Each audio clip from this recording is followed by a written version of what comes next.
రాష్ట్రంలో ఉన్న ప్రధాన పత్రికలు వార్త రాస్తే అది తప్పుడు వార్త అని చెప్తూ కేసులు పెడతానన్నారు. మరి ఆ కేసులు ఎందుకు పెట్టలేదు? అప్పుడు మీరు లిక్కర్ స్కామ్లో ఇరుక్కున్నటువంటి టైంలో బయటకు వచ్చినాక ప్రధాన పత్రికలు రాసినాయి, హెడ్డింగ్ పెట్టి రాసినాయి, వాళ్ళపైన కేసులు పెడతానన్నారు. మరి ఎందుకు పెట్టలేరు?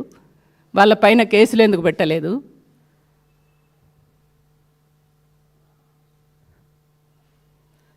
అంటే దీన్ని బట్టి మీ ఆలోచన ఏంది? మీరు ఎవరి కోసం పనిచేస్తున్నారు, ఎవరి ప్రయోజనాల కోసం పనిచేస్తున్నారు అనేది చాలా స్పష్టంగా అర్థమవుతుంది. అదేవిధంగా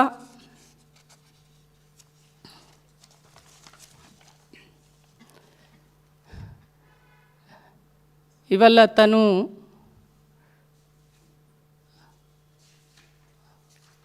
కన్నీళ్ళు పెట్టుకున్నటువంటి పద్ధతి ఏదైతే ఉందో, అంటే పలాని కుటుంబానికి నష్టమైందనో, పలాని ఈ వర్గ ప్రయోజనాలు జరగలేదు నాకు బాధ అనిపించిందనో, లేకుంటే ఇంకేదన్నా విషయాలు ప్రజల సమాజానికి నష్టం జరిగే విషయంలో నాకు బాగా బాధ అనిపించిందనో వాటి మీద కన్నీళ్ళు పెట్టుకొని బాధపడితే మాకు కూడా సంతోషం వేసేదేమో. కానీ మొత్తము అక్కడ చెప్పిందంతా కూడా తన వ్యక్తిగత విషయాలే. ఏదో తను బాగా పనిచేసింది తెలంగాణ కోసం, తన పాత్రనే చాలా ప్రముఖంగా ఉన్నది, కానీ నన్ను ఎవరు పట్టించుకోలేదనో, ఎప్పటికప్పుడు నన్ను అణిచివేసే ప్రయత్నం చేసిరనో. మేము అందరం కూడా ఉన్నాం కదా, కలిసి పనిచేసిన వాళ్ళమే కదా. మాకు రాని అవకాశాలు మీకు వచ్చినాయి కదా, ఎందుకు మీరు అంత ఆవేదనతో పార్టీని నష్టం చేసే కేసీఆర్ గారిని మదనపడే విధంగా మీరు మాట్లాడుతున్నటువంటి మాటలు ఏవైతే ఉన్నాయో అది తెలంగాణ ప్రజలు మర్చిపోరు ఖచ్చితంగా. ఇవల్ల నేను ఒకటి అడుగుతున్నా కవిత గారు, మీ లిక్కర్ నిజంగా ఒక మంచి మనిషి కూడా, కేజ్రీవాల్ గారు ఆయన కొద్దిగా సామాజిక కోణంలో ఉన్నాడు, ఒక అవినీతి రహితమైనటువంటి పాలనను తెలంగాణ అది దేశ ప్రజలకు అందిస్తారు, మంచి పనులు చేస్తారని ఒక నమ్మకం ఉండే. ఆ మంచి మనిషిని కూడా చెడగొట్టినటువంటి ఖాతాలో మీరే ఉన్నారు కదా. ఆ లిక్కర్ స్కామ్లో ఇరుక్కొని వాళ్ళను మిస్గైడ్ చేసి అవన్నిటికీ ఆయనను ఇవాళ ఒక మంచి నాయకుడిని కన్మరుగు చేసినటువంటి చరిత్ర మీది కదా.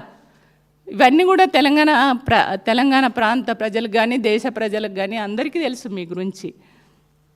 కాబట్టి నేను ఒక్కటే అడుగుతున్నా, ఇప్పుడు ఢిల్లీ లిక్కర్ స్కామ్లో నీ పాత్ర లేదని ఇదే లక్ష్మీ నరసింహస్వామి మీద నీ బిడ్డల మీద ప్రమాణం చేయగలుగుతారా? ఇప్పుడు లిక్కర్ స్కాము చేసిరు, మీరు లిక్కర్ స్కామ్ చేయలేదు, ఇవన్నీ తప్పుడు మాటలు తప్పుడు వార్తలని అట్లా ఏమన్నా మీరు ఇట్లాంటి ఆ ప్రమాణాలు ఏవైతే చేసిరో ఇప్పుడు మీరు చేయగలుగుతారా అదే లక్ష్మీ నరసింహస్వామి మీద? కాబట్టి ఇట్లా చెప్పుకుంటూ పోతే చాలా ఉన్నాయి. మేమంతా కూడా మిమ్మల్ని గౌరవిస్తాం, రెస్పెక్ట్ చేస్తాం. కానీ మీరు ఇట్లాంటి మాటలు ఏవైతే మాట్లాడుతున్నారో తెలంగాణ సమాజానికి, మహిళలకి, బలహీన వర్గాలకి తెలంగాణ ప్రయోజనాలను కాపాడే విధంగా మీ మాటలు ఉండాలి. కానీ తెలంగాణ రాష్ట్రానికి నష్టం చేసే మాటలు మీరు మాట్లాడకండి.